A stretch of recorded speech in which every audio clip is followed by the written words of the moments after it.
Assalamualaikum warahmatullahi wabarakatuh. Yang terhormat dosen pembimbing kami, dosen pembimbing, dosen pengampu mata kuliah Akuntansi Keuangan Menengah 1, Bapak Suparta yang terhormat. Kami dari kelompok 1 akan mempresentasikan hasil diskusi kami terkait akuisisi, disposisi properti, pabrik, dan peralatan. Sini ada 5 sajian materi. Yang pertama ada property, plant, and equipment yang terdiri dari akuisisi dari properti, pabrik, dan peralatan. Yang kedua ada biaya tanah. Yang tiga ada biaya bangunan. Yang keempat ada biaya peralatan. Dan yang kelima ada aset yang dibangun sendiri. Kemudian pada subbab kedua yaitu biaya bunga selama konstruksi. Ada aset yang memenuhi syarat, periode kapitalisasi, jumlah untuk yang dikapitalisasi, contohnya observasi dan masalah-masalah khusus. Yang ketiga ada penilaian properti, pabrik, dan peralatan yang terdiri dari diskon tunai, kontrak pembayaran ditangguhkan, pembelian sekaligus, penerbitan saham, pertukaran aset non-moneter, dan hibah pada pemerintah. Hibah dari pemerintah. Lalu yang keempat ada biaya setelah akuisisi, yaitu ada penambahan, perbaikan dan penggantian, penataan ulang dan reorganisasi, perbaikan, serta ringkasan biaya setelah diakuisisi. Dan yang terakhir ada disposisi dari properti, pabrik, dan peralatan. Terdiri dari penjualan aset pabrik dan konversi yang tidak disengaja.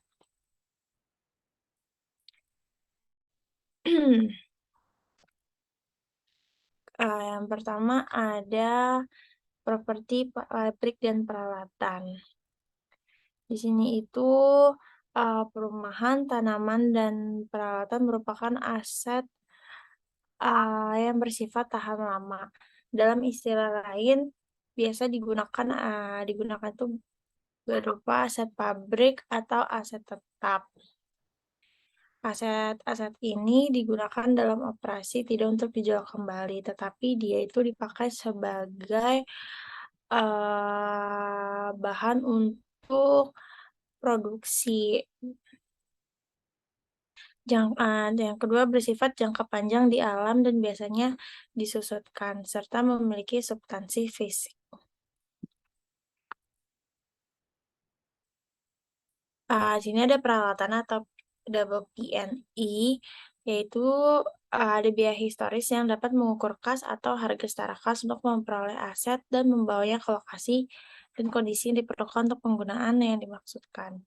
Secara umum, biaya itu dibagi menjadi dua, yaitu harga pembelian termasuk biaya masuk dan pajak pembelian yang tidak dapat dikembalikan dikurangi dengan diskon dan rabat perdagangan. Harga pembelian ini bisa disebut juga kayak nanti dicatatnya sebagai pembelian bersih. Yang kedua ada biaya yang dapat didistribusikan untuk membawa aset ke lokasi dan kondisi yang diperlukan agar aset tersebut dapat digunakan dengan cara yang dimaksudkan oleh perusahaan.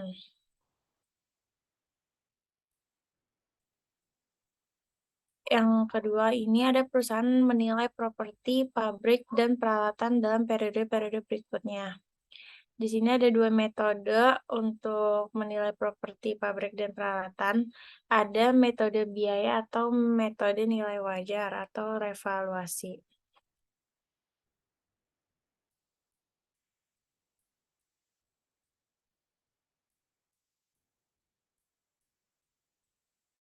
Nah, perusahaan dapat menerapkan biaya atau metode untuk semua item dalam properti, pabrik, dan peralatan untuk yang kelas tunggal atau kelas properti. Misalnya sebuah perusahaan dapat menilai tanah atau satu kelas aset setelah perolehan dengan menggunakan revaluasi metode akuntansi. Dan pada saat yang sama dapat menilai juga bangunan dan peralatan yang lain dengan biaya tersebut. Sebagian besar perusahaan menggunakan metode biaya agar lebih murah untuk digunakan karena biayanya biaya penilaiannya tidak diperlukan. Selain itu, metode revaluasi atau nilai wajar pada umumnya mengarah ke nilai aset yang lebih tinggi, yang berarti bahwa perusahaan melaporkan lebih tinggi beban penyusutan dan laba bersih yang lebih rendah. Nah, tadi harga harga pembelian ini ini deng. Next ada biaya tanah. Semua pengeluaran yang dilakukan untuk memperoleh tanah dan menyiapkannya untuk digunakan dianggap sebagai bagian dari biaya tanah. Jadi ketika perusahaan membeli tanah membeli tanah di mana untuk membangun toko baru, biaya tanahnya itu meliputi misalnya meliputi harga pembelian, terus penutupan biaya seperti hak atas tanah, biaya pengacara, dan biaya pencatatan. Yang tiga ada biaya grading, filling, draining, dan clearing. Untuk biaya yang dikeluarkan dalam mendapatkan tanah dalam kondisi untuk penggunaan yang dimaksudkan. Dan yang keempat itu asumsi hak gadai, hipotek, atau sitaan apapun atas properti tersebut. Yang terakhir, setiap perbaikan lahan tambahan yang memiliki umur yang tak terbatas.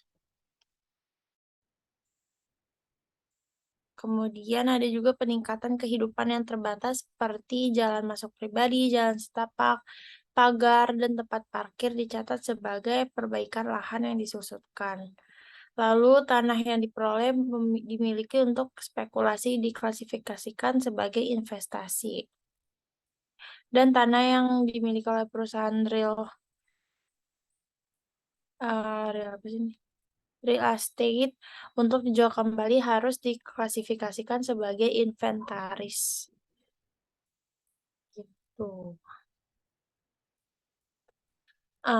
Karena apa? Secara umum, tanah adalah bagian dari uh,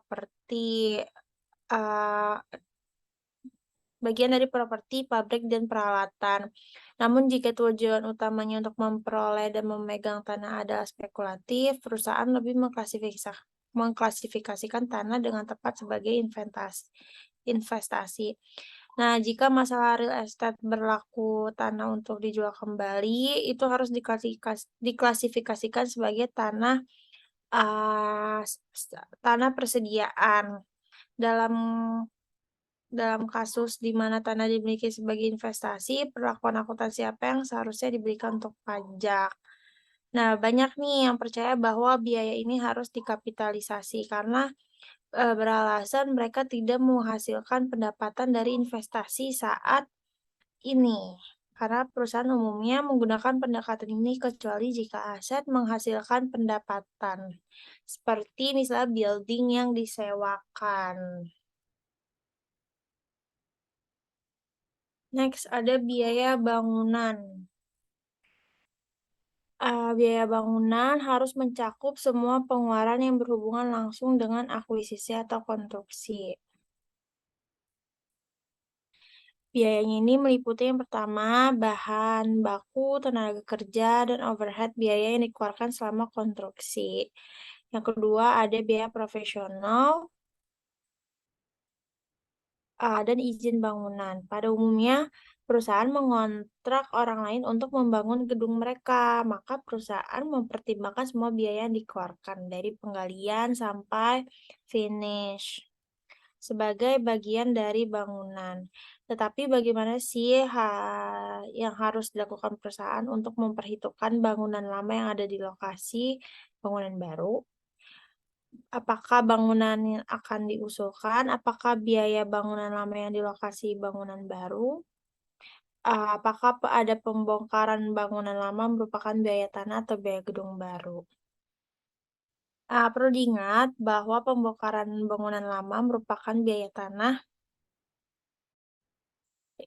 Perlu diingat bahwa jika sebuah perusahaan membeli tanah dengan yang lama membangun di atasnya, maka biaya pembongkaran dikurangi nilai residunya. yaitu biaya menyiapkan tanah untuk penggunaan yang dimaksudkan dan berhubungan dengan tanah tersebut, bukannya ke gedung baru. Kata lain, semua biaya untuk mendapatkan aset siap untuk penggunaan yang dimaksudkan adalah biaya dari aset tersebut. Oleh karena itu, setiap biaya yang tidak dapat diatribusikan secara langsung untuk mendapatkan bangunan siap untuk penggunaan yang dimaksudkan tidak boleh dikapitalisasi. Misalnya biaya awal seperti biaya promosi terkait pembukaan gedung atau kegiatan operasional timbul pada awalnya karena penjualan yang rendah, tidak boleh dikapitalisasi. Dan biaya administrasi seperti biaya departemen keuangan juga tidak boleh dialokasikan untuk biaya bangunan. Next, ada biaya peralatan. Ya, biaya peralatan ini dimaksudkan dengan peralatan dalam akuntansi yang meliputi peralatan pengiriman, peralatan kantor, peralatan mesin, furniture, dan perlengkapan seperti perabot, peralatan pabrik, dan aset tetap yang serupa. Nah, biaya aset tersebut termasuk harga pembelian, pengiriman, dan biaya penanganan yang terjadi, serta asuransi peralatan sama dalam perjalanan, biaya pondasi khusus jika diperlukan, biaya perakitan dan pemasangan, dan biaya untuk melakukan uji coba. Biaya ini mencakup semua pengeluaran yang terjadi dalam pemerolehan peralatan dan mempersiapkannya sampai dibutuhkan.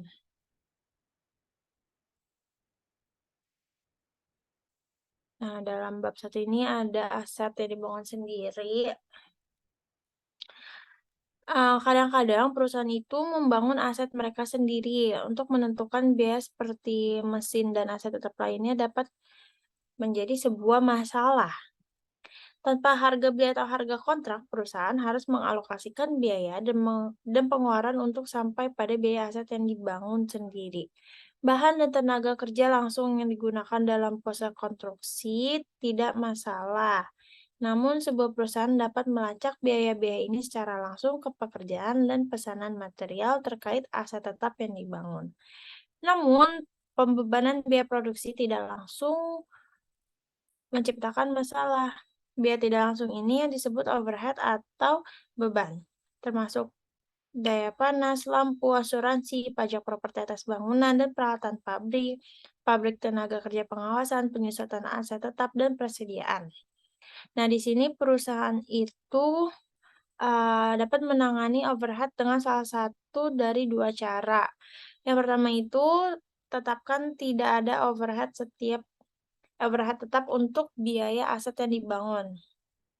Argumen utamanya itu untuk melakukan ini adalah bahwa overhead pada umumnya tetap di alam. Akibatnya pendekatan ini mengasumsikan bahwa perusahaan akan memiliki biaya yang sama, terlepas dari apakah itu membangun aset atau tidak. Oleh karena itu, untuk membebankan bagian dari biaya overhead ke peralatan biasanya akan mengurangi arus beban dan akibatnya melebih-lebihkan pendapatan periode berjalan. Namun, perusahaan akan menetapkan biaya variabel aset yang dibangun, biaya overhead yang meningkat sebagai akibat dari konstruksi. Yang kedua, tetapkan sebagian dari semua overhead untuk proses konstruksi. Pendekatan ini yang disebut dengan pendekatan biaya penuh, karena mengasumsikan bahwa biaya melekat pada semua produk aset dan diproduksi atau dibangun. Di bawah pendekatan ini, perusahaan menetapkan sebagian dari semua overhead untuk proses konstruksi karena akan memproduksi secara normal. Advokat mengatakan bahwa kegagalan untuk mengalokasikan biaya overhead biaya mengecilkan biaya awal aset dan menghasilkan alokasi di masa depan. Perusahaan juga harus menetapkan aset bagian pro rata dari overhead tetap untuk menentukan biayanya, karena perusahaan menggunakan perawatan ini secara ekstensif. Banyak yang percaya sehingga menghasilkan penyesuaian biaya yang lebih banyak dari pendapatannya. Selanjutnya akan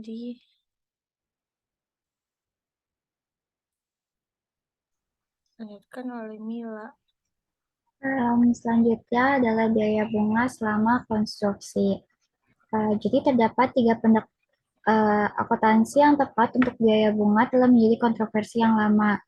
Terdapat tiga pendekatan yang telah disarankan untuk memperhitungkan bunga yang timbul dalam pembiayaan konstruksi, yaitu ada memanfaatkan biaya tanpa bunga sama konstruksi, biaya konstruksi dengan semua biaya dana yang digunakan, apakah diidentifikasi atau tidak, sama kapitalisasi hanya biaya bunga aktual yang dikeluarkan selama konstruksi. Konstruksi. Yang pertama itu yang memanfaatkan biaya tanpa bunga sama konstruksi ini. Jadi dalam pendekatan ini bunga itu dianggap sebagai biaya pembiayaan dan bukan biaya konstruksi. Beberapa beberapa itu berpendapat bahwa jika perusahaan telah menggunakan pembiayaan ekuitas daripada utang, jadi tidak akan menimbulkan biaya seperti ini. Namun, terdapat argumen utama yang menentang pendekatan ini, yakni bahwa penggunaan uang tunai apapun sumbernya itu memiliki biaya bunga implisit terkait, yang tidak boleh diabaikan. Terus yang kedua ada biaya konstruksi dengan semua biaya dana yang digunakan, apakah dapat diidentifikasi atau tidak. Jadi metode kedua ini berpendapat bahwa biaya konstruksi itu harus mencakup biaya pembiayaan baik itu tunai, utang, ataupun ekuitas. Nah, pendukungnya mengatakan bahwa semua biaya yang diperlukan untuk menyiapkan aset agar siap digunakan termasuk bunga merupakan bagian dari biaya aset. Terus uh, bunga apakah aktual atau diperhitungkan adalah biaya seperti tenaga kerja dan bahan. Namun terdapat kritik utama terhadap pendekatan ini, yakni bahwa memperhitungkan biaya modal ekuitas itu bersifat subjektif dan berada di luar kerangka sistem biaya historis. Jadi kalau misalnya biaya overhead yang dialokasikan itu menghasilkan pencatatan biaya konstruksi yang melebihi biaya, akan dikenakan oleh produsen independen luar. Jadi perusahaan itu harus mencatat kelebihan biaya tersebut sebagai kerugian periode daripada mengkapitalisasinya. Yang selanjutnya adalah kapitalisasi hanya biaya bunga aktual yang dikeluarkan selama konstruksi. Jadi pada pendekatan ini, sebagian itu tuh setuju dengan logika pendekatan kedua yang tadi bahwa bunga sama besarnya dengan biaya seperti tenaga kerja dan material. Tapi pada pendekatan ini hanya mengkapitalisasi biaya bunga yang dikeluarkan melalui pembiayaan utang. Artinya adalah tidak mencoba menentukan biaya pembiayaan ekuitas. Jadi berdasarkan pendekatan ini, perusahaan itu yang menggunakan pembiayaan utang akan memiliki aset dengan biaya yang lebih tinggi daripada perusahaan yang menggunakan pembiayaan ekuitas. Jadi beberapa orang menganggap pendekatan ini itu tidak memuaskan karena mereka percaya bahwa biaya biaya suatu aset itu harus sama, apakah itu dibiayai dengan uang tunai, utang, ataupun ekuitas. Nah, IFRS itu memerlukan pendekatan ketiga, yaitu memanfaatkan kepentingan aktual dengan modifikasi. Jadi metode ini tuh mengikuti konsep bahwa biaya historis untuk memperoleh suatu aset mencakup semua biaya termasuk bunga yang dikeluarkan untuk membawa aset tersebut ke kondisi dan lokasi yang diperlukan untuk tujuan penggunaannya. Alasannya, alasan untuk pendekatan ini tuh adalah bahwa selama konstruksi aset tersebut tuh tidak menghasilkan pendapat. Terus yang kedua ada, nah yang kedua ini periode kapitalisasi. Nah, oleh karena itu perusahaan harus menunda mengkapitalisasi biaya bunga. Jadi setelah konstruksi selesai, aset itu siap untuk digunakan dan perusahaan dapat memperoleh pendapatan. Jadi pada titik ini perusahaan itu harus melaporkan bunga sebagai beban dalam penentuan laba bersih. Oleh karena itu, perusahaan harus membantah setiap biaya bunga yang dikeluarkan untuk membeli aset yang siap digunakan sesuai dengan tujuannya. Nah, untuk menerapkan pendekatan kapitalisasi bunga, perusahaan itu harus mempertimbangkan tiga item, yaitu aset yang memenuhi persyaratan, periode kapitalisasi, sama jumlah yang dikapitalisasi. Next, Cel. Next, Cel. Nah, di sini ada aset yang memenuhi syarat. Agar memenuhi syarat untuk kapitalisasi bunga, aset itu harus memerlukan periode waktu yang substansial agar siap digunakan atau dijual sesuai dengan yang dimaksud. Jadi perusahaan itu mengkapitalisasi biaya bunga dimulai dengan mengeluarkan dengan pengeluaran pertama yang terkait dengan aset. Lalu kapitalisasi itu berlanjut sampai perusahaan secara substansial menyiapkan aset untuk penggunaan yang dimaksudkan. Jadi pada titik ini perusahaan itu harus melaporkan bunga sebagai beban dalam penentuan laba bersih. Laba bersih oleh karena itu perusahaan harus membebankan setiap biaya bunga yang dikeluarkan untuk membeli aset yang digunakan sesuai dengan tujuannya. Um,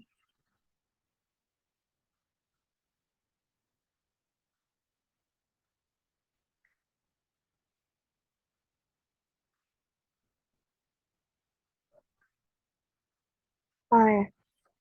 Um, Jadi aset yang memenuhi syarat untuk kapitalisasi biaya bunga itu termasuk aset dalam pembangunan untuk digunakan sendiri oleh perusahaan. Jadi kayak bangunan, pabrik, dan mesin besar. Dan aset yang dimaksud untuk dijual atau disewakan, yang dibangun atau diproduksi sebagai proyek terpisah, itu kayak pembangunan kapal sama real estate. Contoh aset yang tidak memenuhi, sedangkan contoh ya aset yang tidak memenuhi syarat untuk kapitalisasi bunga, itu ada aset yang tidak digunakan perusahaan dalam aset yang sedang digunakan atau siap untuk digunakan sesuai dengan tujuannya, sama aset yang tidak digunakan perusahaan dalam aktivitas pendapatannya dan yang tidak melakukan aktivitas yang diperlukan untuk buat mereka siap untuk digunakan. Kalau misalnya contoh tipe kedua itu tuh termasuk dengan sisa tanah yang belum dikembangkan dan aset yang tidak digunakan karena dia tuh udah lama atau usang, terus dia kelebihan kapasitas sama perlu diperbaiki. Next, Cel. Nah, selanjutnya ada periode kapitalisasi. Nah, periode kapitalisasi merupakan periode waktu di mana perusahaan itu harus mengkapitalisasi bunga. Nah, hal itu dimulai dengan tiga kondisi, yaitu pengeluaran untuk aset sedang terjadi, aktivitas untuk menyiapkan aset untuk digunakan atau dijual sedang berlangsung, sama biaya bunga yang sedang terjadi. Jadi kapitalisasi bunga berlanjut selama ketiga kondisi ada. Periode kapitalisasi ini merupakan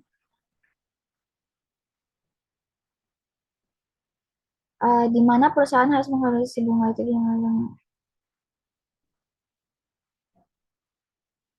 periode kapitalisasi ada periode waktu di mana perusahaan harus mengkapitalisasi bunga itu dimulai dengan adanya tiga kondisi pengeluaran akumulasi rata-rata yang tertimbang.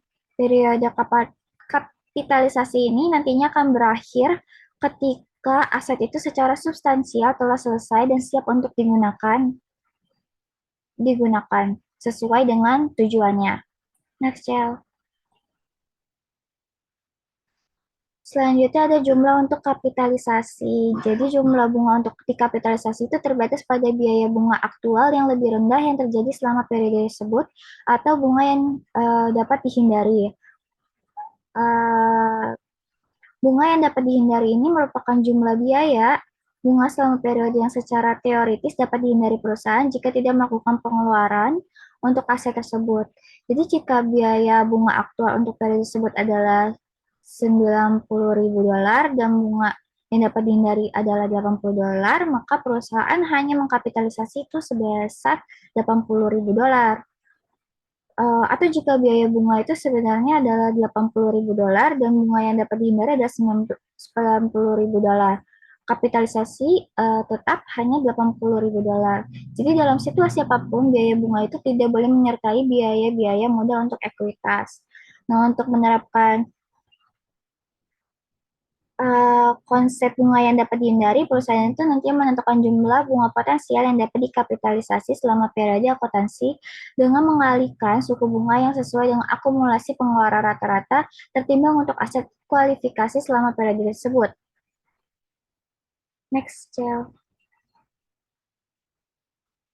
Nah, di sini ada akumulasi pengeluaran rata-rata yang tertimbang. Dalam menghitung akumulasi pengeluaran rata-rata tertimbang, perusahaan itu harus menimbang pengeluaran konstruksi dengan jumlah waktu atau fraksi dari 1 tahun atau periode akuntansi yang dapat menimbulkan biaya bunga atas pengeluaran tersebut. Sebagai ilustrasi, diasumsikan Hanren Group ini memutuskan untuk membangun gudang yang diperkirakan tuh membutuhkan waktu selama 17 bulan untuk diselesaikan mulai dari tahun 2019. Perusahaan itu melakukan pembayaran berikut kepada kontraktor pada tahun 2019 dengan sebesar $240.000 pada 1 Maret, terus $480.000 pada 1 Juli, dan $360.000 pada 1 November. Jadi perusahaan menghitung rata-rata tertimbang akumulasi pengeluaran untuk tahun yang berakhir pada tanggal 30 Desember seperti yang ditunjukkan pada ilustrasi yang di bawah ini. Jadi yang capitalization period ini merupakan bulan antar tanggal pengeluaran dan tanggal kapitalisasi bunga berhenti atau akhir tahun, mana yang lebih dulu. Di sini kan ada tanggal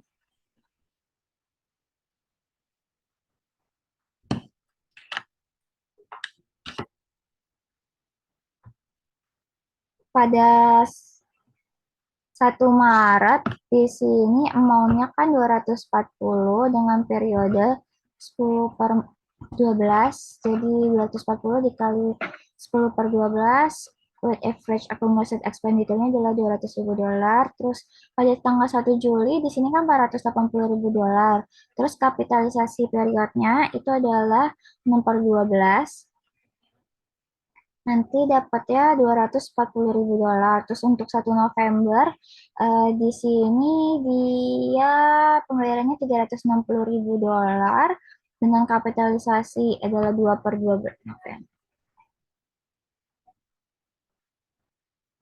November, Desember, 2 bulan per 2/12 berarti 60.000. Terus kita totalin amount-nya tadi yang 240, 480, 360, totalnya adalah 1,080 ribu dolar. Dan untuk yang weight average accumulated expenditure-nya kita totalin juga 200.000 dolar dikali ditambah $240 ditambah $60 hasilnya adalah $500. Nah, untuk menghitung akumulasi pengeluaran tertimbang, Hanren ini nanti menimbang pengeluaran dengan jumlah waktu yang dapat menimbulkan biaya bunga pada masing-masing pengeluaran. Jadi maksudnya itu untuk pengeluaran 1 Maret, perusahaan Hanren ini nanti mengaitkan biaya bunga sebesar 10 bulan dengan pengeluaran tersebut.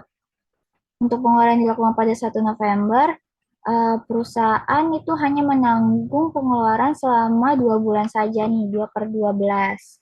Gitu maksudnya. Next, Cel. Selanjutnya adalah memilih suku bunga. Jadi perusahaan mengikuti prinsip-prinsip dalam memilih suku bunga yang sesuai untuk diterapkan pada akumulasi pengeluaran rata-rata tertimbang. Jadi pada saat memilih suku bunga yang sesuai, yang pertama itu adalah untuk bagian akumulasi, uh, akumulasi pengeluaran rata tertimbang yang kurang dari atau sama dengan jumlah yang dipinjam secara khusus untuk membiayai pembangunan aset menggunakan tingkat bunga yang timbul dari pinjaman tertentu. Untuk porsi akumulasi pengeluaran rata tertimbang yang lebih besar daripada utang yang dikeluarkan khusus untuk membiayai bangunan aset menggunakan rata-rata tertimbang dari suku bunga yang terjadi pada semua utang lainnya selama periode tertentu.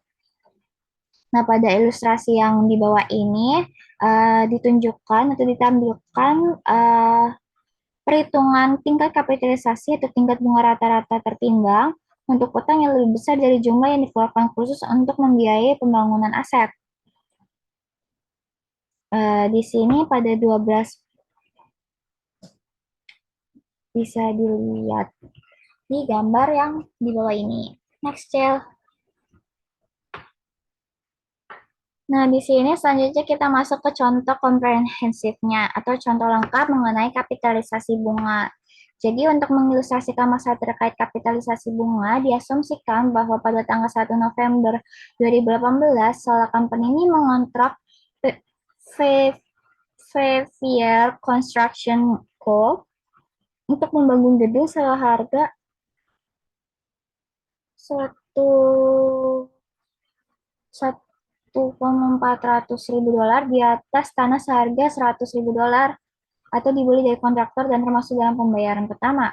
Jadi Salah ini melakukan pembayaran berikut kepada perusahaan konstruksi selama tahun 2019. Jadi 1 Januari dia bayar 210 ribu dolar, 1 Maret bayar 300 ribu, 1 Mei dia bayar 540, dan tanggal 31 Mei dia bayar 450. Jadi total pembayarannya adalah 1,500 ribu dolar. Next, Cel. Nah, Fiverr Construction menyelesaikan bangunan siap untuk ditempati pada tanggal 31 Desember 2019. Jadi Salah memiliki hutang berikut pada tanggal 31 Desember 2019. Hutang konstruktif tertentu, ini yang pertama 15% pada masa 3 tahun untuk membiayai pembelian tanah yang membangun gedung pada tanggal 31 Desember 2018 dengan bunga yang dibayarkan setiap tahunnya pada tanggal 31 Desember dia 750 ribu dolar. Untuk hutang lainnya itu ada 10% masa bayar 5 tahun tanggal 31 Desember 2015 dengan bunga yang dibayarkan setiap tahun pada tanggal 31 Desember sebesar 550 ribu dolar. Yang ketiga adalah 12% obligasi 10 tahun yang diterbitkan 31 Desember 2014 dengan bunga yang dibayarkan setiap tahunnya pada tanggal 30 Desember adalah sebesar 600 ribu dolar. Terus di sini kita menghitung rata-rata total akumulasi pengeluaran untuk tahun 2019, yakni next, Cel. Yakni seperti gambar di bawah ini. Pada 1 Januari dia kan pembayaran pertamanya 210, periodenya adalah dari Januari ke Desember kan 12 bulan kan, 12 per 12, buat average-nya berarti 210 ribu dolar. Terus untuk 1 Maret amount-nya tadi kan 300 ribu dolar dengan Maret, April, Mei, Juni, Juli, Agustus, September. Maret 1 dengan periodenya itu 10 per 12, weight average-nya adalah 250 ribu. Untuk pada 1 Mei,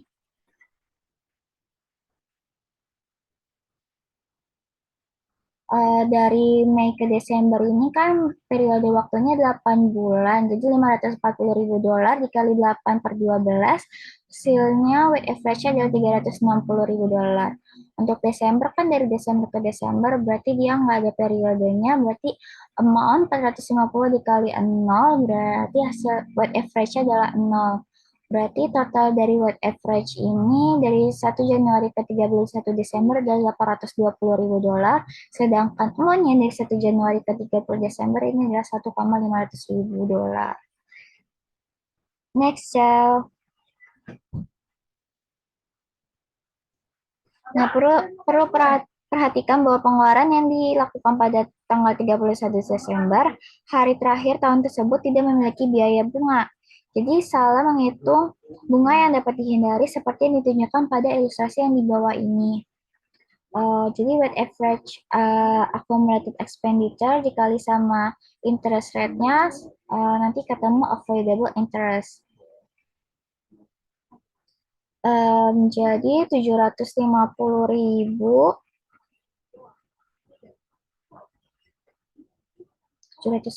ribu dikali dengan construction-nya sebesar 15% yang untuk usia 3 tahun itu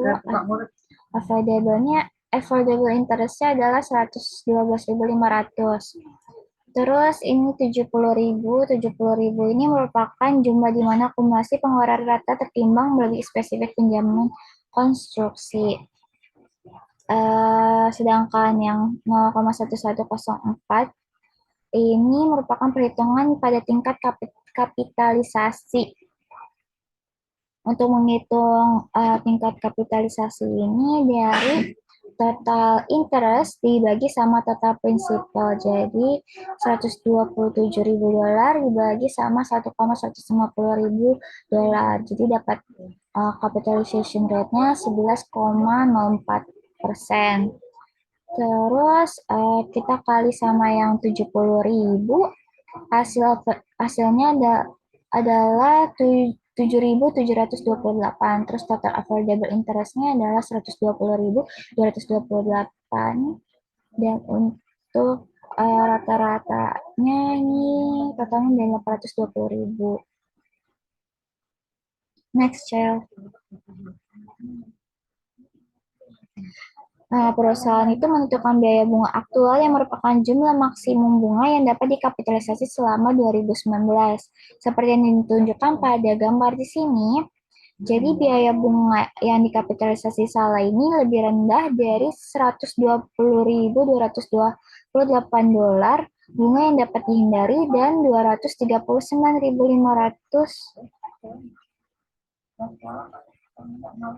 $239.500 itu merupakan bunga yang sebenarnya atau $120.228.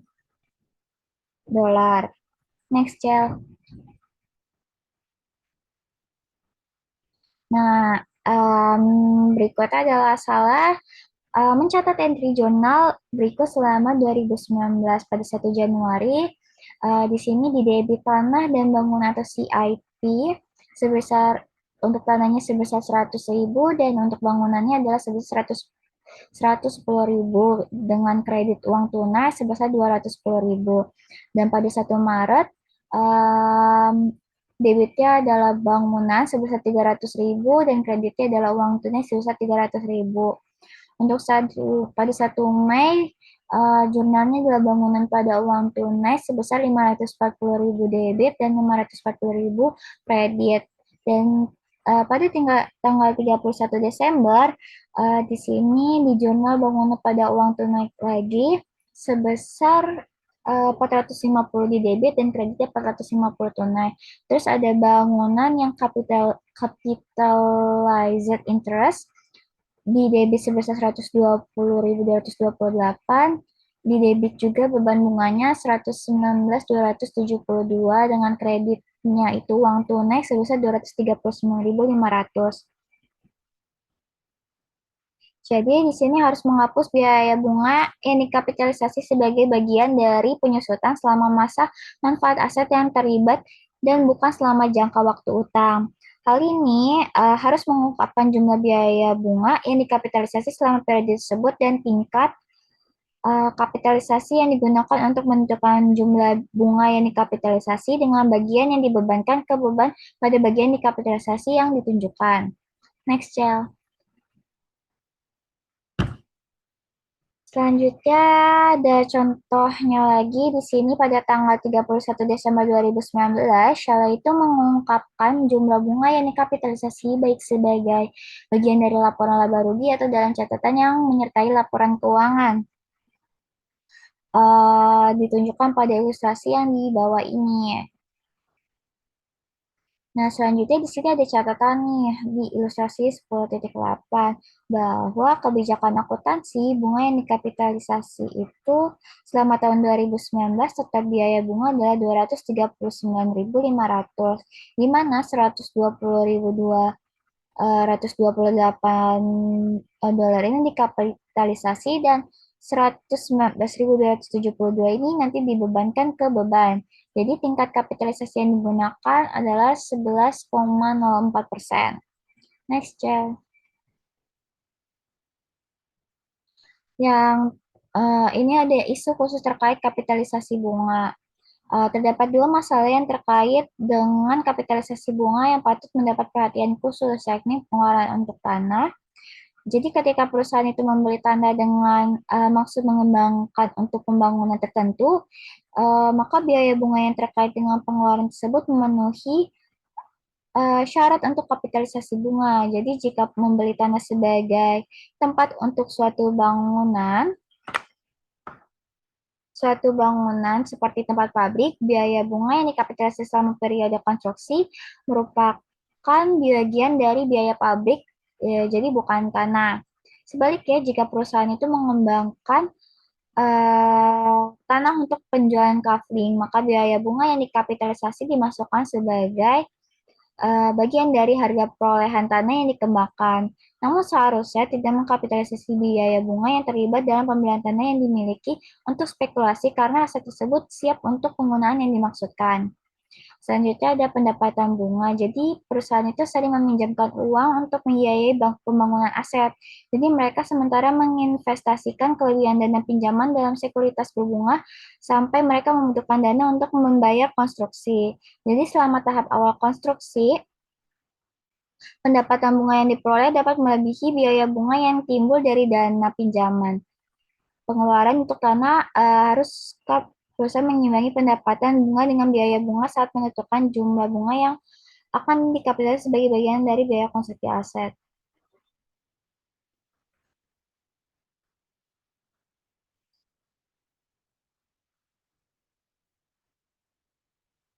Next, Jel. Selanjutnya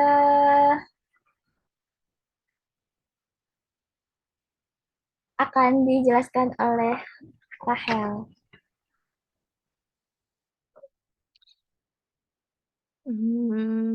Bentar.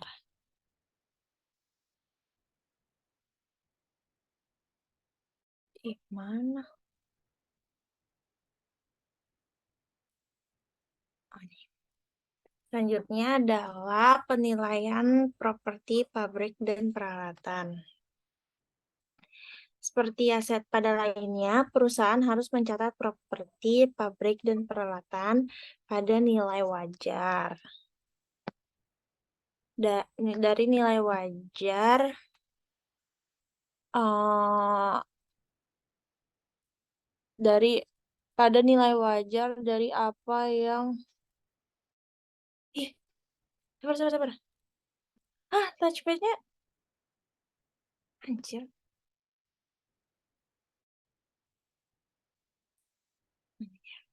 Nggak bisa. Maaf banget kok gue anjir pakai apa refleks. Jadi seperti aset lainnya, perusahaan harus mencatat properti, pabrik, dan peralatan pada nilai wajar dari apa yang mereka berikan atau nilai wajar dari aset yang diterima. Mana yang dari aset yang diterima. Namun proses akuisisi aset terkadang mengaburkan nilai wajarnya. Misalnya, jika sebuah perusahaan membeli tanah dan bangunan bersama-sama untuk satu harga, bagaimanakah cara perusahaan menentukan nilai terpisah untuk tanah dan bangunan? Oke, kita akan bahas di sini. Yang pertama itu diskon tunai. Ketika sebuah perusahaan membeli aset pabrik dikenakan diskon tunai untuk prom pembayaran, bagaimanakah kita harus merecord si diskonnya ini? Jika mengambil diskon, perusahaan harus mempertimbangkan diskon sebagai pengurangan harga pembelian aset. Tetapi haruskah perusahaan mengurangi biaya aset meskipun tidak mengambil diskon? Ada dua sudut pandang tentang pertanyaan ini. Salah satu, pendekatan mempertimbangkan diskon diambil atau tidaknya sebagai pengurang biaya aset. Alasan untuk ini pendekatannya adalah bahwa biaya real aset adalah kas atau harga setara kas dari aset. Selain itu, beberapa berpendapat bahwa ketentuan diskon tunai sangat menarik sehingga kegagalan untuk mengambil mereka menunjukkan kesalahan manajemen atau inefisiensi. Sehubungan dengan pendekatan kedua, maka para pendukungnya berpendapat bahwa kegagalan untuk mengambil diskon tidak harus selalu dianggap sebagai kerugian. Yang kedua, kontrak pembayaran yang ditangguhkan atau pembayaran ditangguhkan kontrak. Perusahaan sering membeli aset pabrik dengan kontrak kredit jangka panjang, menggunakan wesel, hipotek, obligasi. atau kewajiban peralatan. Nah, untuk mencerminkan biaya dengan benar, perusahaan harus memperhitungkan aset yang dibeli dengan kontrak kredit jangka panjang dengan harga nilai sekarang dari imbalan yang dipertukarkan antara pihak dalam kontrak pada tanggal transaksi.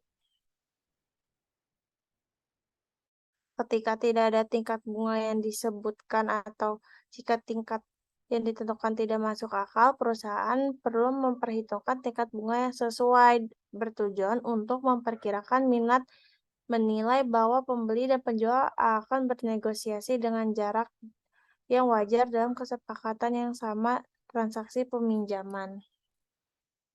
Yang ketiga ada pembelian lumsum. Tantangan umum dalam menilai aset tetap muncul ketika perusahaan membeli sekelompok aset dengan harga lumsum tunggal. Ketika hal ini terjadi, perusahaan mengalokasikan total biaya di antara berbagai aset berdasarkan kewajaran relatifnya nilai-nilai. Asumsinya adalah bahwa biaya akan bervariasi dalam proporsi langsung dengan nilai wajar. Hal ini adalah prinsip yang sama yang diterapkan perusahaan untuk mengalokasikan biaya lump sum-nya di antara item persediaan yang berbeda. Nah, untuk menentukan nilai wajar, perusahaan harus menggunakan teknik penilaian yang sesuai dalam situasi. Lalu yang keempat ada penerbitan saham.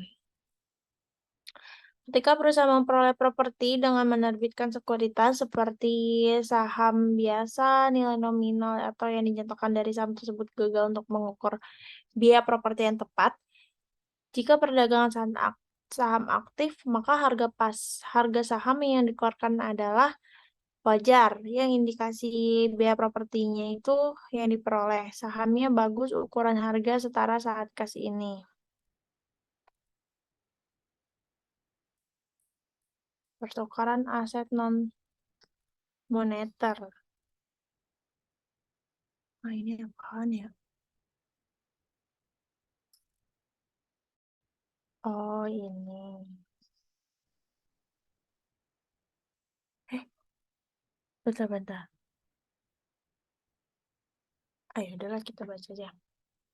Pertukaran aset non-moneter. Jadi, pertukaran aset non-moneter ini biasanya dihitung oleh perusahaan berdasarkan nilai wajar aset yang diserahkan atau nilai wajar aset yang diterima. Mana yang lebih jelas, itulah yang dicatat. Kemudian perusahaan harus segera mengakui keuntungan atau kerugian di bursa ketika transaksi telah transaksi komersial. Nah, ini ada zat komersial.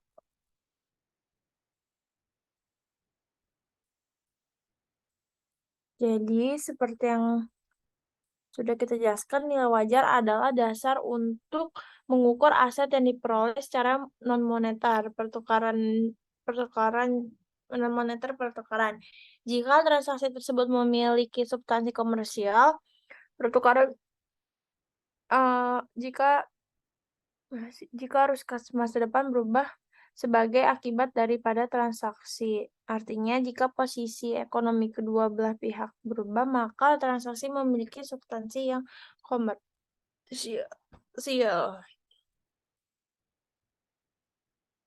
Next ada zat komersial. Situasi rugi memiliki zat komersial.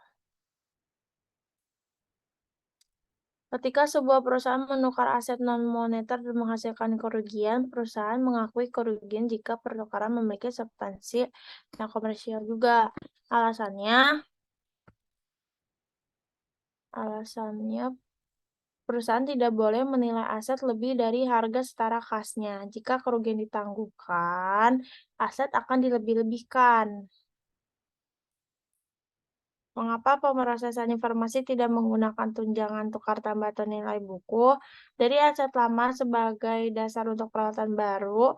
Perusahaan tidak menggunakan tunjangan tukar tambah karena termasuk konsensi harga atau konsepnya sama dengan diskon. Karena beberapa individu membayar harga daftar untuk mobil baru atau peralatan baru lainnya.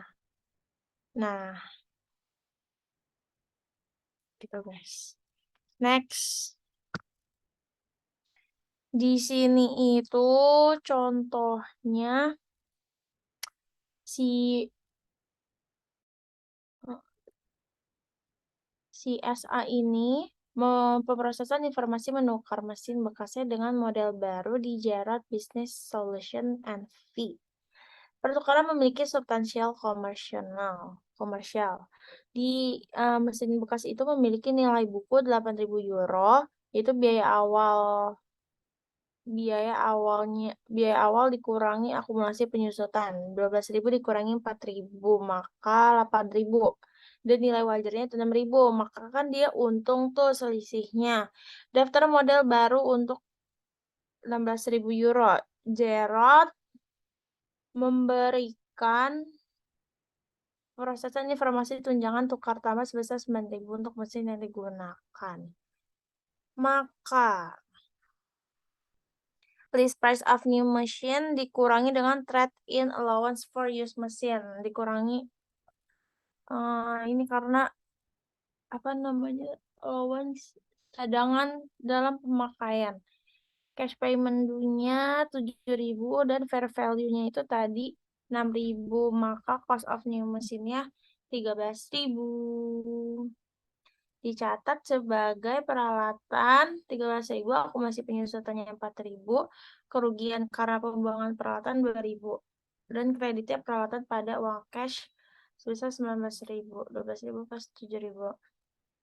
Nah, di sini dicatat lagi karena dia adanya kerugian karena pembuangan, fair value of used machine-nya 6.000 dikurangi dengan book value of used machine 8.000, maka loss on disposal of used machine-nya 2.000. Keuntungan sekarang.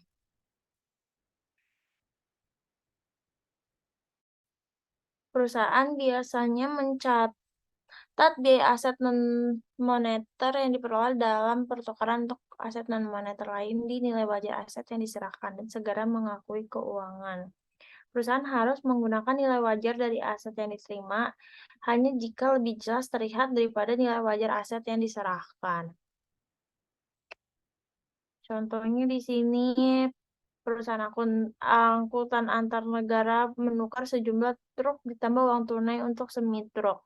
Truk bekas memiliki nilai buku gabungan sebesar 42.000, itu biaya dari 64.000 dikurangi 22.000 karena akumulasi penyusutan. Antar negara, bagian agen pembelian berpengalaman di pasar barang bekas menunjukkan bahwa bekas truk memiliki nilai wajar 49.000. Dan truk interstate harus membayar 11.000 secara tunai untuk semi truk. Interstate menghitung biaya semi truk sebagai ini yang 60.000 ini. Dalam hal ini, interstate berada dalam posisi ekonomi yang berbeda. Oleh karena itu, memiliki substansi komersial. Dengan demikian, ia mengakui keuntungan.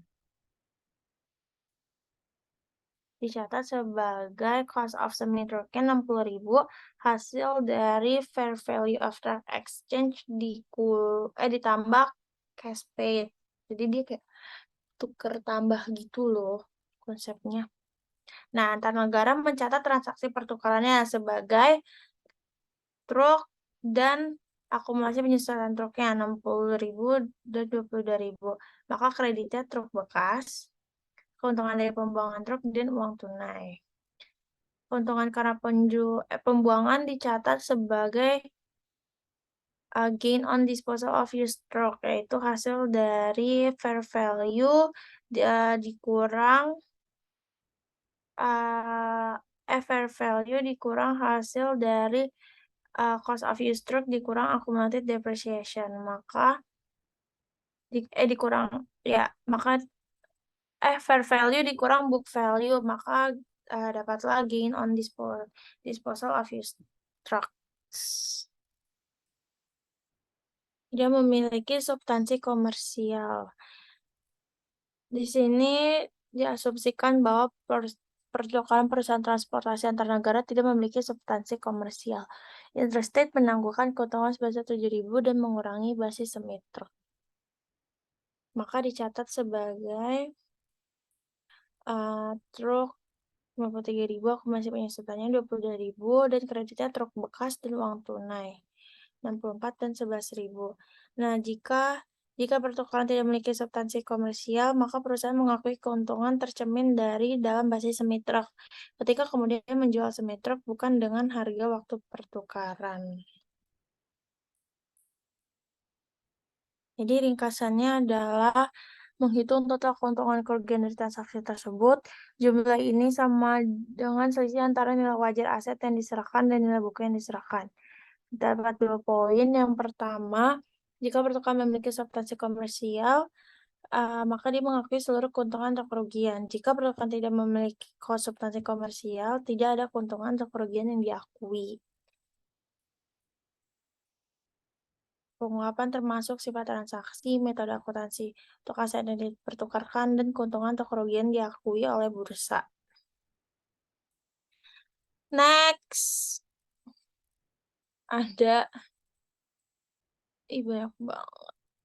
Hibah pemerintah.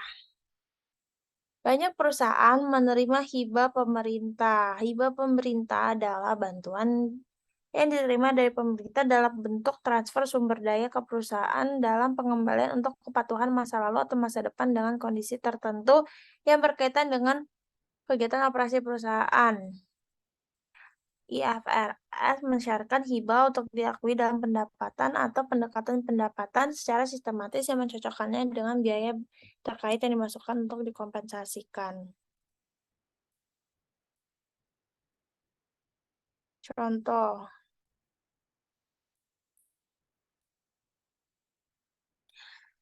hibah untuk peralatan lab Spectrum AG menerima subsidi sebesar 500.000 euro dari pemerintah untuk membeli peralatan lab pada 2 Januari 2019. Biaya peralatan labnya itu 2 juta euro. Memiliki masa manfaat 5 tahun dan disesuaikan pada dasar garis lurus. IFRS memungkinkan AG ini untuk mencatat hibah dengan salah satu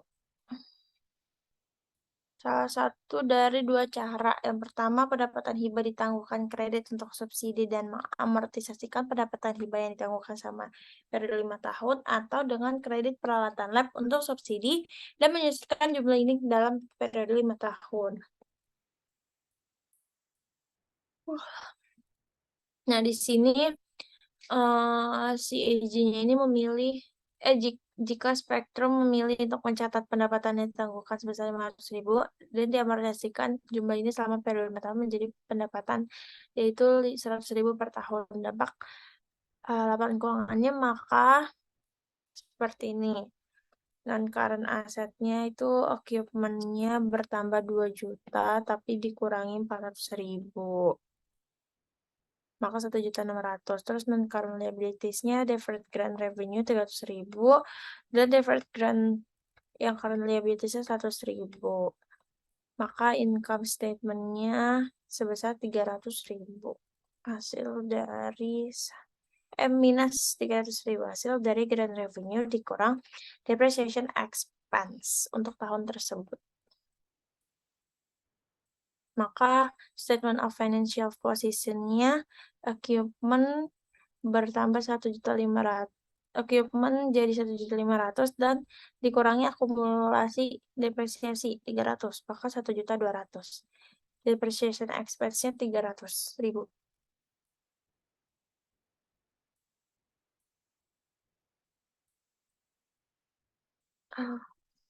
Pusing. Contoh 2, hibah untuk kerugian masa lalu. Flyaway Airlines telah mengalami kerugian operasional yang besar selama 5 tahun terakhir.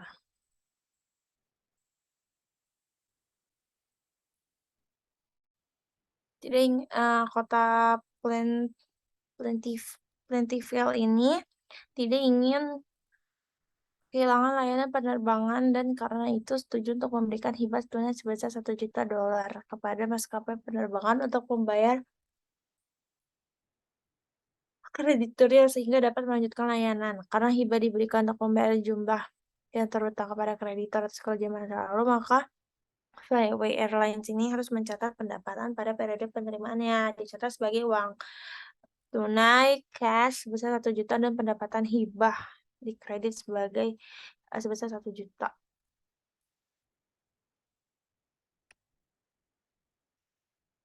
Saja nih. Nah, selanjutnya ada biaya selanjutnya untuk akuisisi. Ya, wordnya hilang. Bentar ya. Hmm. Ah, eh, ini aku apa kamu sih, Cel, materinya? Oh, itu kamu ya? Aku sih seharusnya Iya deh, punya aku. bener kamu. Maaf ya. Eh, aku. Ini kamu. Eh, kamu deh. Kamu. Nah, selanjutnya adalah biaya ah tes. Nah, selanjutnya adalah biaya selanjutnya untuk akuisasi atau biaya setelah akuisasi.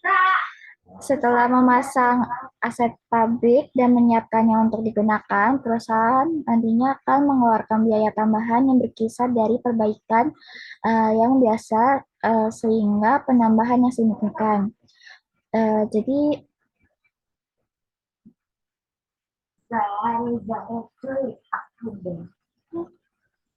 dari sini kita melihat ini nggak gamers. Dalam menentukan bagaimana biaya itu harus dialokasikan setelah akuisisi. Jadi perusahaan itu mengikuti kriteria yang sama digunakan untuk menentukan biaya awal dari properti, pabrik, dan peralatan.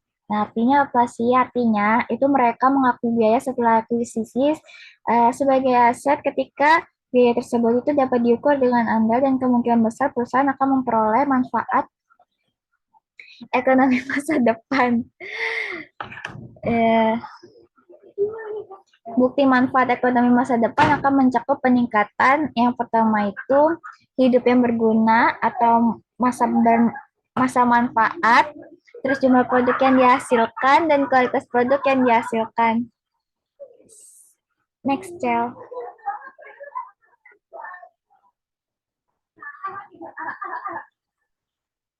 Coba next.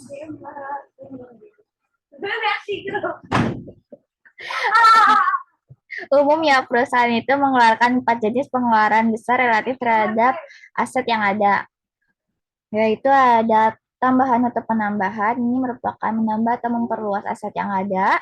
Terus ada perbaikan dan pergantian, di mana penggantian aset yang lebih baik atau serupa dengan aset yang sudah ada. Terus ada penyusunan kembali dan reorganisasi, yaitu perpindahan aset dari satu lokasi ke lokasi lainnya. Terus ada perbaikan, yaitu ada pengeluaran yang memelihara aset dalam kondisi untuk operasi. Next, Cel.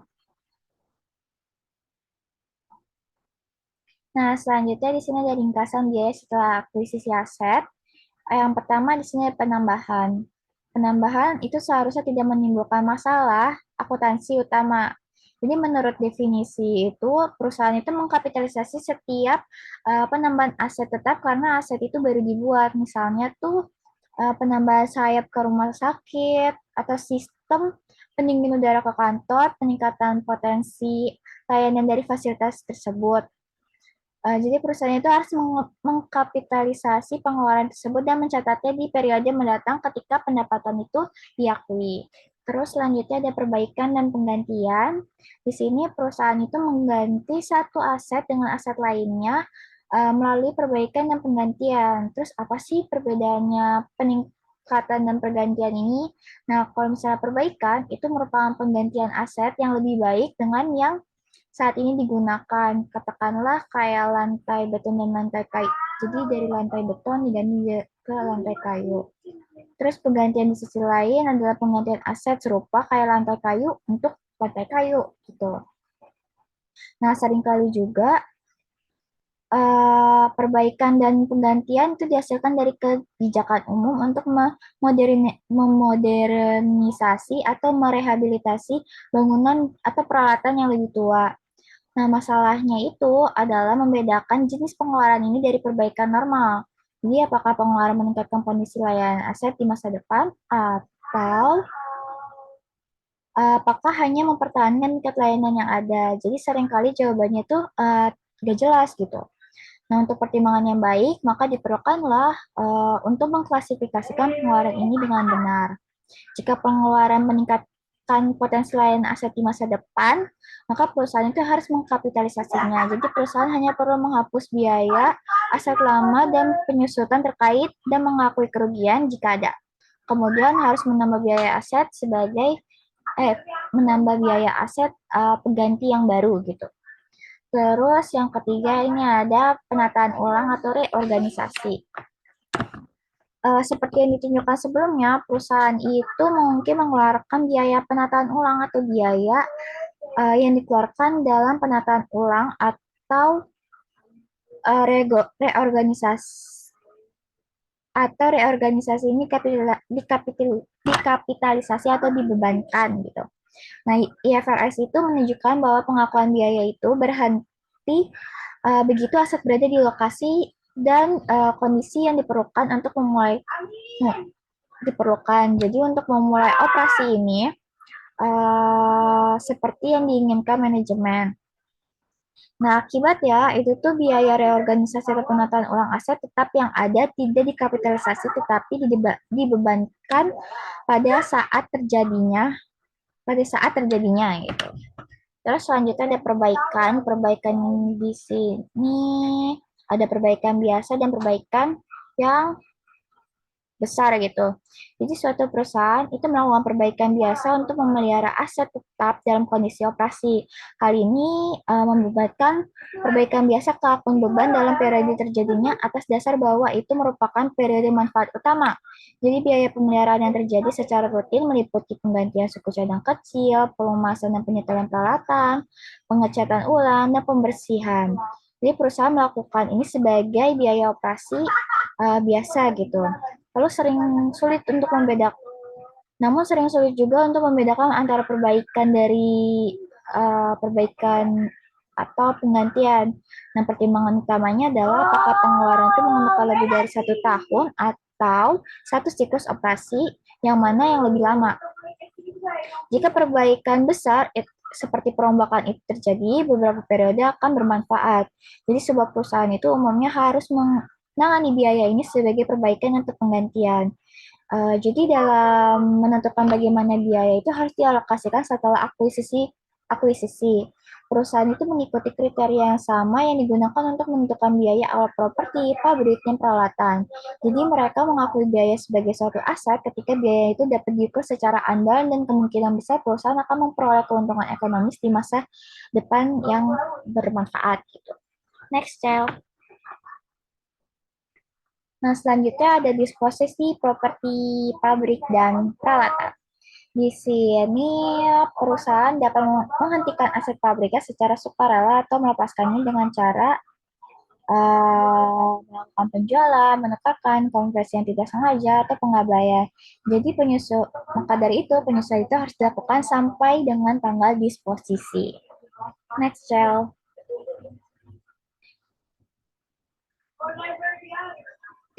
Di sini ada penjualan aset pabrik. Jadi perusahaan mencatat penyusutan untuk periode waktu antara tanggal entry penyusutan terakhir dan tanggal penjualan.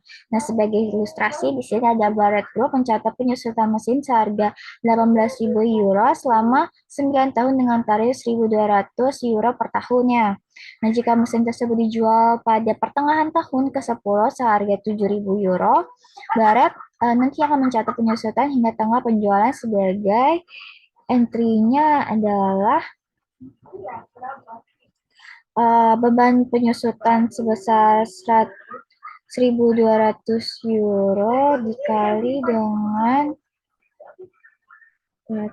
akumulasi penyusutan dengan kreditnya akumulasi penyusutan mesin di kredit 600 euro.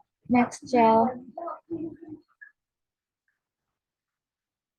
Nah, terus ilustrasi selanjutnya, Agent Barat Group.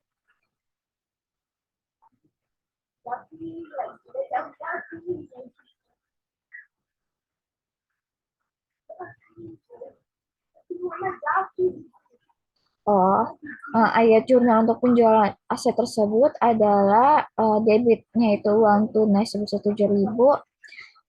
Kan jika menjual mesin sebesar 7.000 berarti kita catat di debit sebesar 7.000. Akumulasi penyusutan mesinnya adalah 11.400. Kreditnya adalah mesin yaitu 18.000. Keuntungan pembuangan mesinnya di kredit sebesar 400.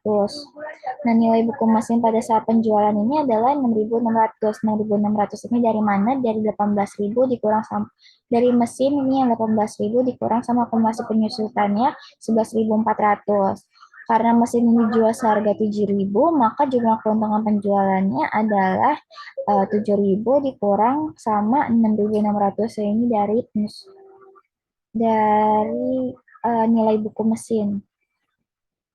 Penjualan dikurang sama nilai buku mesin. Jadi dapat keuntungan pembuangan mesinnya adalah 400 euro. Next, Cel. Selanjutnya akan dijelaskan oleh Acel.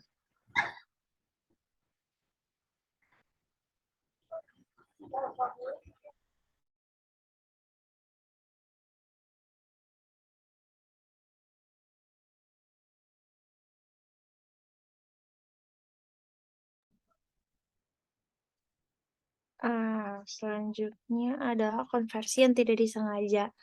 Terkadang layanan aset dihentikan melalui beberapa jenis tindakan paksa perabotan, seperti kebakaran, banjir, pencurian, atau penghukuman. Dalam beberapa case, perusahaan dapat memulihkan semua atau sebagian dari jumlah yang hilang melalui kontrak asuransi atau pembayaran instansi pemerintah. Akuntansi yang tepat untuk peristiwa ini adalah dicapai dalam 2 tahap, yaitu yang pertama kerugian yang terkait dengan yang tidak sengaja konversi dicatat, kemudian biasanya di kemudian hari setelah jumlah pemilihan telah ditetapkan, perusahaan akan mencatat keuntungan atau pendapatan dari hasil asuransi atau pemilihan lainnya. Alasan untuk memisahkan dua peristiwa adalah bahwa dalam banyak kasus, baik potensi maupun jumlah pemilihan tidak diketahui pada saat kerugian.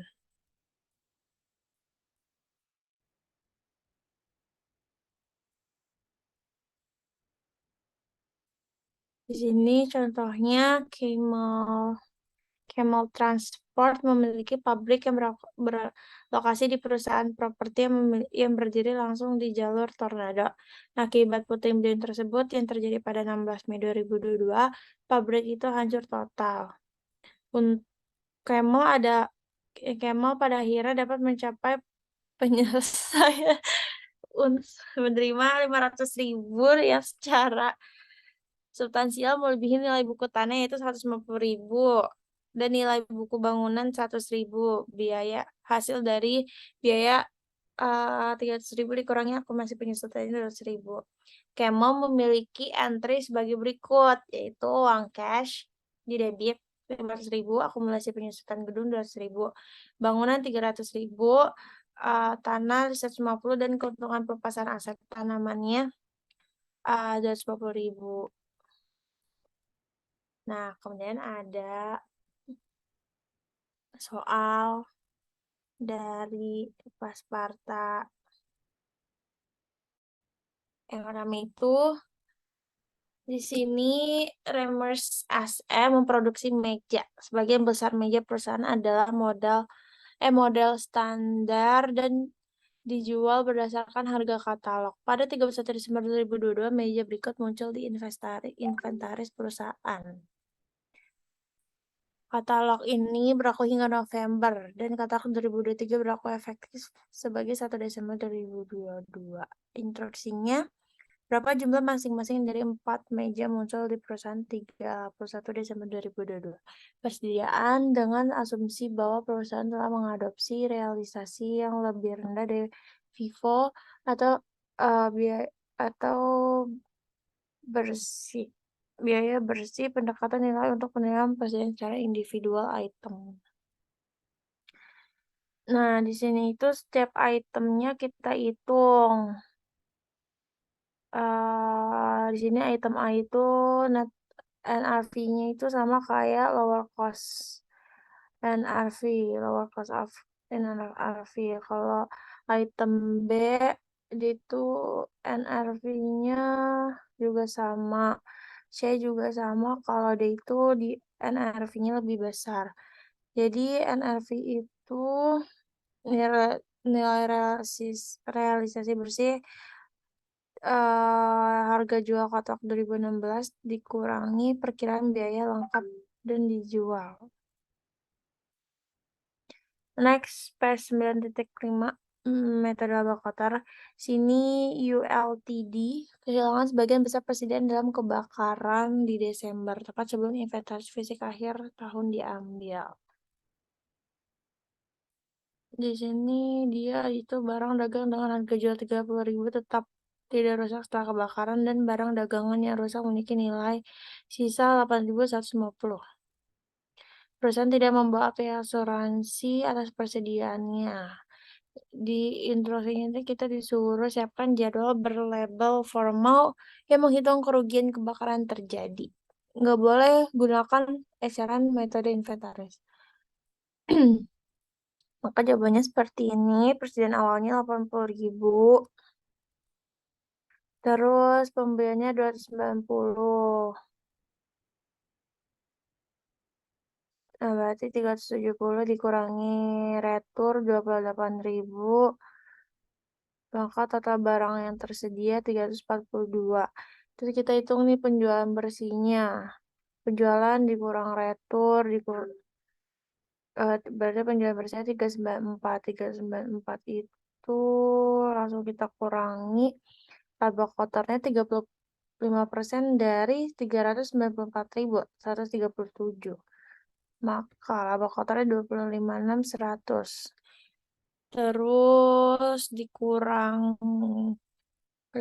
ditambah presiden akhir dikurang presiden akhir sama dikurang barang di tangan utuh. Kerusakan presiden maka 66.400 dikurangi nilai sisa dari presiden yang rusak 8.150, maka kerugian kebakaran pada presiden 58.250. Nah, soal terakhir, sebuah divisi dari Last Word In memproduksi 3 model komponen pemindah gigi untuk sepeda yang dijual ke produsen sepeda, pengecer, dan outlet katalog. Sejak mulai beroperasi pada 1986, Medox telah menggunakan norma biaya penyerapan dan telah mengasumsikan aliran biaya masuk pertama, keluar pertama, FIFO berarti dalam persediaan perpetual sistemnya. Saldo akun presiden pada akhir tahun fiskal November 30, 2022 sebagai berikut. Informasi berikut berkaitan dengan inventaris dan operasi Medox. Pertama, persediaan barang terdiri dari barang-barang yang dianalisis. 2, setengah dari persediaan barang jadi head to shifter dipegang oleh outlet katalog di konsinyasi. 3/4 dari persediaan barang jadi bar and shifter telah dijamin sebagai penjaminan untuk pinjaman bank.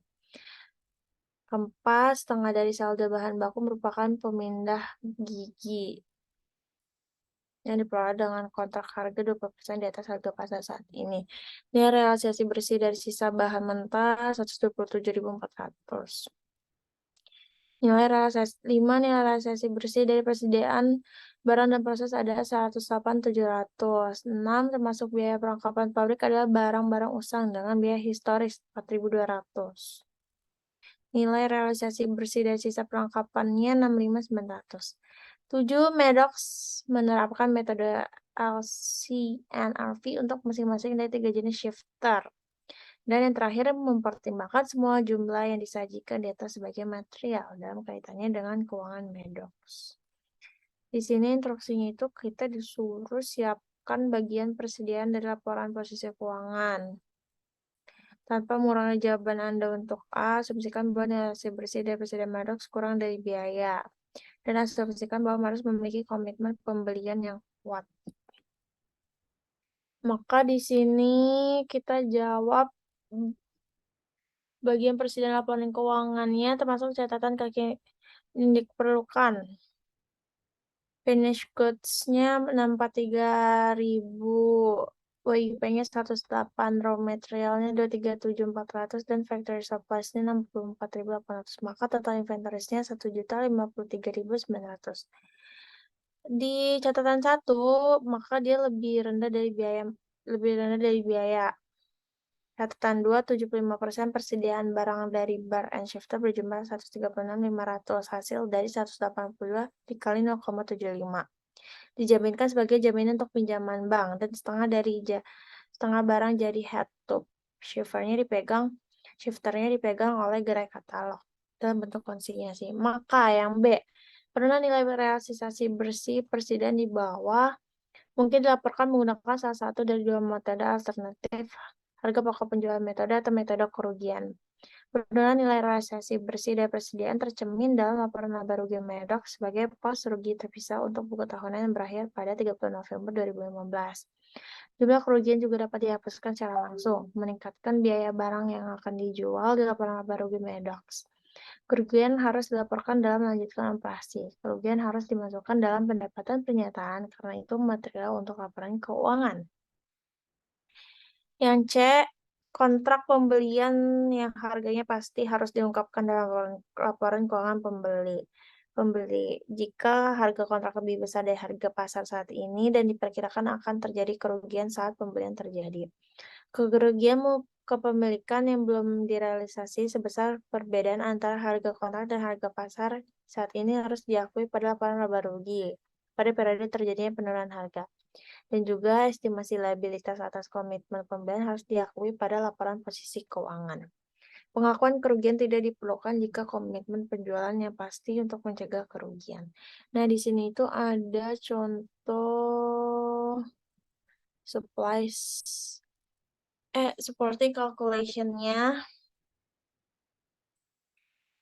terdiri dari finished goods, WIP, raw material, dan factory supplies.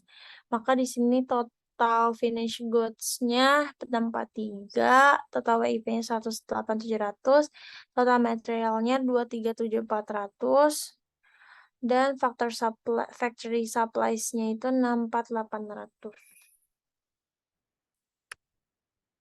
Berikutnya akan dijelaskan oleh Mila. Tes. Oke. Selanjutnya adalah kita membahas soal S92.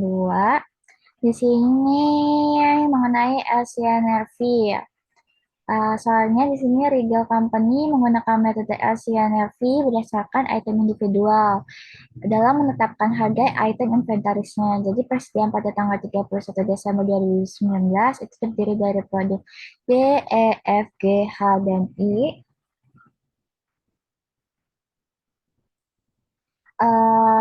Data per unit yang relevan untuk produk ini ditampilkan di bawah. Jadi pada estimasi selling price pada item D ini 120 euro, item E 110, item F 95, item G 90, item H 110, item I 90.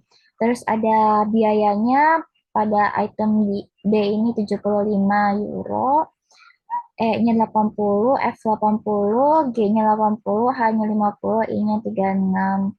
Cost to complete sama selling cost-nya. Terus kita lihat instruksinya. Di sini diinstruksikan dengan menggunakan aturan LCNRV, kita disuruh menentukan nilai unit yang tepat untuk tujuan pelaporan laporan posisi keuangan pada tanggal 31 Desember 2019 untuk setiap item persediaan di atas. Next, Cel. Nah, di sini adalah jawabannya. eh, jadi pada item di sini kita ada empat kolom. Pada kolom pertama ini itemnya, kolom kedua ini net realizable value, ketiga cost-nya, sama yang terakhir ada LCNRV. Nah, cara nyari net realizable value-nya ini adalah perkiraan harga jual dikurang sama perkiraan harga biaya penjualan dan biaya penyelesaiannya. Jadi pada item D, harga penjualannya itu 120 dikurang dengan perkiraan biayanya 30 sama dikurang biaya penyelesaiannya 10, jadi net realizable-nya adalah 80, terus cost-nya adalah 75. Maka LCNRV-nya adalah 75 karena kan kita nyari yang paling kecil. Terus untuk item E sama sebentar.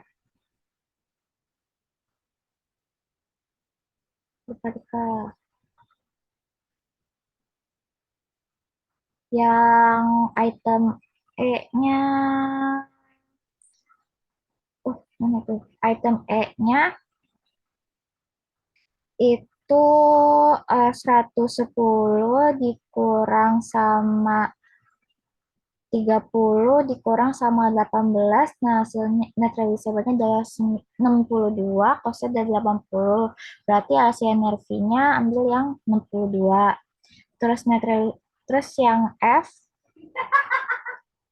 di sini eh net realizable value-nya adalah 60, cost 80, maka LCNRV-nya kita ambil yang paling kecil yaitu 60. Terus yang G-nya ini ada net realizable-nya 35, cost-nya 80. LCNRV-nya kita ambil yang 35 karena yang paling kecil adalah 35. Terus yang item H di sini net realizable-nya itu 70 dan cost-nya adalah 50, maka LCNRV-nya kita ambil yang di biaya yang di biayanya atau di cost-nya itu 50 karena dia yang paling kecil. Terus item I net realizable-nya 40, cost-nya 36, maka LCNRV-nya kita ambil yang di bagian cost atau biaya karena yang kecil itu 36. Next, Cel. Selanjutnya di sini adalah pembahasan S97 mengenai penilaian pada nilai realisasi bersih. Jadi soalnya perusahaan Pera Matsumura mulai beroperasi pada tanggal 1 April 2019 dengan pembelian 200 ekor sapi Pera seharga 6.700 yen. Hal ini telah menyelesaikan bulan pertama operasi dan memiliki informasi berikut untuk sapi Pera pada akhir April 2019 dalam yen dalam ribuan. Change in fair value due to drop and price change ini sebesar 200.000 yen. Terus ada kenaikan in fair value due to harvest 12.000. Terus milk harvest during April 2019 ini 72.000. Yang change in fair value ini karena tingkat kelahirannya sangat tinggi dalam sebuah terahir, maka ada banyak sapi perah di pasar. Instruksinya kita disuruh membuat entry jurnal untuk aset biologis Matsumura sapi Pera untuk bulan April 2019. Terus kita juga buat jurnal untuk susu yang dipanen oleh Matsumura selama April 2019. Sama yang terakhir, kita disuruh Matsumura ini kan menjual susu yang dipanen pada April di bursa susu lokal dan menerima 74.000 yen. Maka kita harus menyiapkan entry jurnal ringkasan untuk mencatat penjualan susu tersebut. Next, Cel. Nah, jawabannya di sini yang pertama ada kita membuat entry-nya debit ya, dia adalah keuntungan atau kerugian holding yang belum direalisasi atau penghasilan sebesar 212.000 yen. Kreditnya adalah biological set asset milking cow sebesar dikredit sebesar 212.000 yen. Terus yang kedua ini kan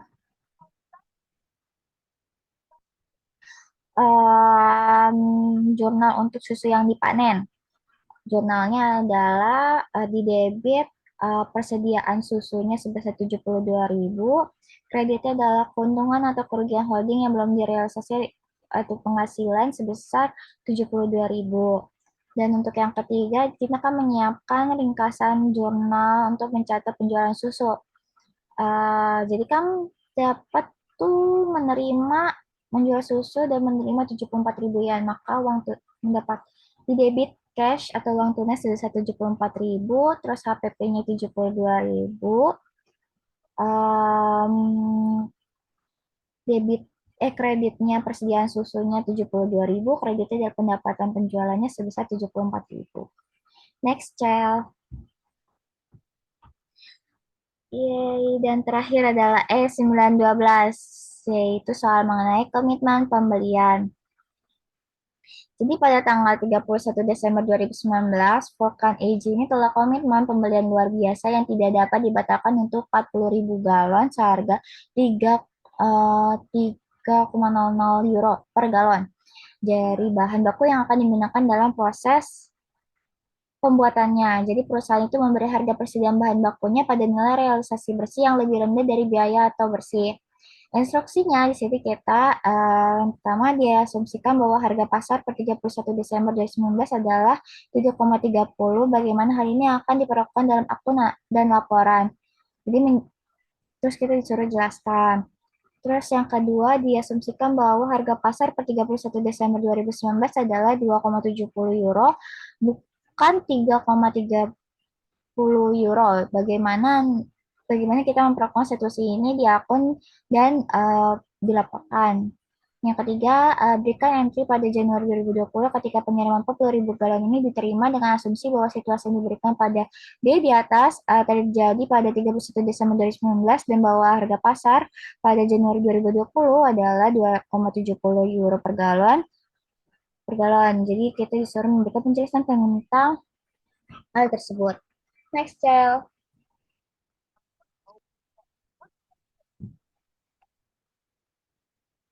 Yang jawaban yang A di sini.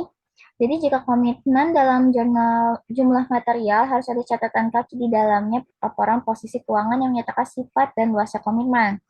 Catatan tersebut juga dapat mengungkapkan harga pasar dari bahan.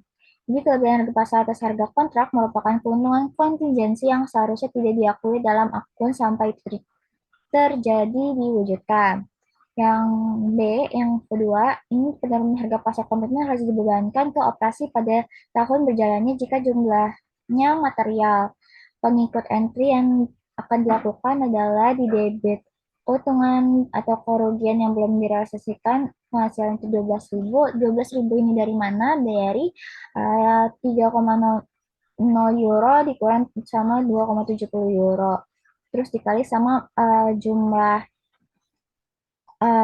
per galonnya itu ya jumlah galon itu 40.000 jadi 12.000. Terus untuk kreditnya di sini ada pembelian kewajiban komitmen sebesar 12.000. Jadi antri ini dibuat karena kerugian utilitas terjadi selama periode penurunan pasar terjadi. Akun yang dikreditkan dalam entry di atas harus dimasukkan di antara kewajiban lancar pada laporan posisi keuangan dengan catatan kaki yang sesuai yang menunjukkan sifat dan tingkat komitmen. Pada tanggung jawab ini atau liabilities ini menunjukkan kewajiban minimum pada kontrak komitmen saat ini. Jadi jumlah yang harus disita jika terjadi pelanggaran kontrak. Terus yang C dengan asumsi entry penurunan pasar sebesar 12.000 euro dibuat pada tanggal 31 Desember 2015. Sebagaimana ditunjukkan dalam B, entry saat bahan diterima pada Januari 2016 adalah di debit bahan mentah 108.000 ini dari 40.000 dikali 2,7 40.000 tadi dikali sama 2,70.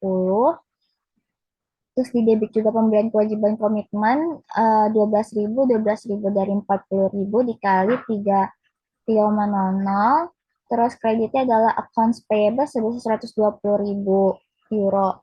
Nah, entry ini mencatat bahan mentah dengan biaya saat ini, jadi dia mengeliminasi kewajiban sebesar 12.000 euro yang ditetapkan pada tanggal 31 Desember 2015 dan mencatat kewajiban kontraktual untuk pembelian. Nah, hal ini tuh memungkinkan operasi ini dibebankan tahun ini sebesar 108.000 euro, sedangkan 12.000 lainnya dari biaya lain telah dibebankan ke operasi pada tahun 2015. Gitu.